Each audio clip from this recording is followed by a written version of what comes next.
Railway में नौकरी, लाखों लोगों का सपना। लेकिन इस सपने के बीच अक्सर एक बड़ा सवाल खड़ा हो जाता है, मेडिकल टेस्ट का।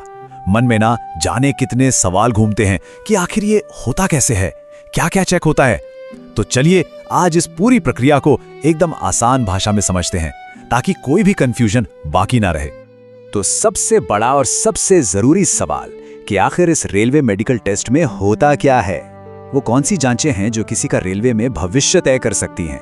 आइए इसी सवाल की तय तक चलते हैं। चलिए सबसे पहले एक ओवरव्यू लेते हैं। हर एक टेस्ट की डिटेल में जाने से पहले एक नजर में देख लेते हैं कि वो कौन से बड़े बड़े टेस्ट हैं जिनसे लगभग हर कैंडिडेट को गुजरना पड़ता है। तो देखिए, इसकी शुरुआत कुछ बेसिक लेकिन बहुत जरूरी टेस्ट से होती है।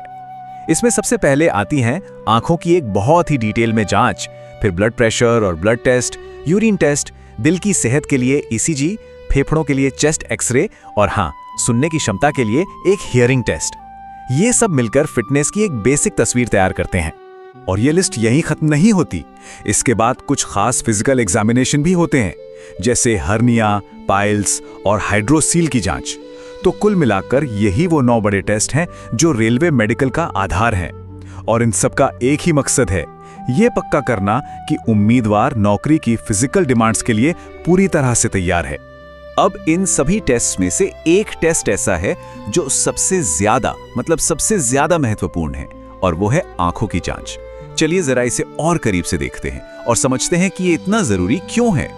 ज्यादातर लोगों को लगता है कि आई टेस्ट का मतलब है बस दूर से कुछ अक्षर पढ़वा लिए, पर कहानी इससे कहीं ज्यादा बड़ी है।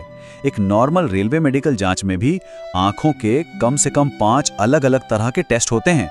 जी हाँ, 5 से भी ज्यादा। तो कौन से हैं ये टेस्ट? देखिए, इसमें नियर विजन होता है, मतलब पास की चीजें साफ पढ़ने की क्षमता। फार विजन होता है दूर के सिग्नल्स पहचानने के लिए। बाइनोक्यूलर विजन से चेक होता है कि दोनों आंखें एक साथ सही से काम कर रही हैं या नहीं। फिर है कलर विजन, जो सिग्नल्स के रंगों को समझने के लिए बहुत ही क्रिटिकल है।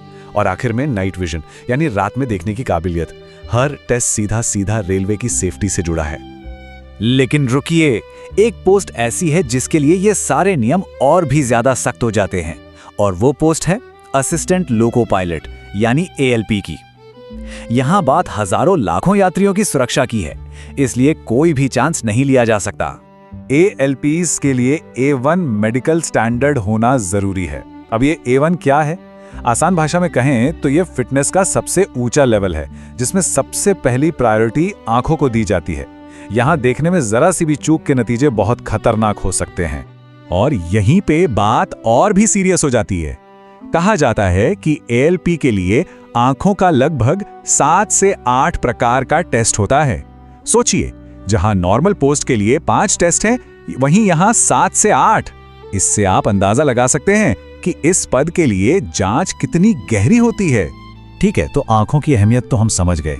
अब चलिए आगे बढ़ते हैं और देखते हैं कि शरीर के बाकी हेल्थ पैरामीटर्स को कैसे परखा जाता है। समझने में आसानी हो इसलिए हमने बाकी टेस्ट को कुछ ग्रुप्स में बांट दिया है। सबसे पहले बात करते हैं शरीर के अंदरूनी स्वास्थ्य की। ECG से ये चेक किया जाता है कि दिल की धड़कन और रिदम में कोई गड़बड़ी तो नहीं है। वहीं चेस्ट एक्सरे से ये पक्का किया जाता है कि फेफड़े पूरी तरह से स्वस्थ हैं। रेलवे की मेहनत वाली नौकरी के लिए ये दोनों ही बहुत जरूरी हैं। इसके बाद नंबर आता है लैब टेस्ट का। ब्लड प्रेशर, ब्लड टेस्ट और यूरिन टेस्ट, ये तीनों शरीर के अंदर की पूरी कहानी बता देते हैं। इनसे कोई छुपी हुई प्रॉब्लम जैसे डायबिटीज या कोई इन्फेक्शन आसानी से पकड़ में आ जाती है, जो बाद में नौकरी के दौरान परेशानी खड़ी कर सकती है। और आखिर में कुछ खास फिजिकल जांचें। सुनने की क्षमता का टेस्ट होता है, जो कि साफ कम्युनिकेशन के लिए जाहिर तौर पर जरूरी है। इसके साथ ही हर्निया, पाइल्स या हाइड्रोसील जैसी चीजों की भी स्क्रीनिंग होती है, ताकि ये पक्का हो सके कि नौकरी का फिजिकल स्ट्रेस किसी पुरानी प्रॉब्लम को और बढ़ा ना दे। तो इन सारे टेस्ट के बारे में जानने के बाद अब सबसे बड़ा सवाल ये उठता है कि इसकी तैयारी का असली मंत्र क्या है, इस पूरी प्रक्रिया का निचोड़ क्या है? और जवाब इस एक सीधी सी लाइन में है, ओवरऑल आपका बॉडी फिट होना चाहिए। इसका मतलब सिर्फ कुछ टेस्ट पास करना नहीं है, इसका असली मतलब है एक अच्छी ओवरऑल फिजिकल फिटनेस बनाए रखना। रेलवे की मेडिकल जांच के पीछे की असली सोच यही है। तो अब जब हम ये जानते हैं कि रेलवे को क्या चाहिए, तो असली सवाल ये है, वो पहला कदम क्या हो सकता है जो कोई भी उठाए, सिर्फ इस टेस्ट को पास करने के लिए नहीं, बल्कि लंबी अवधि में रेलवे की चुनौतियों का सामना करने के लिए खुद को स्वस्थ और फिट रखने के लिए।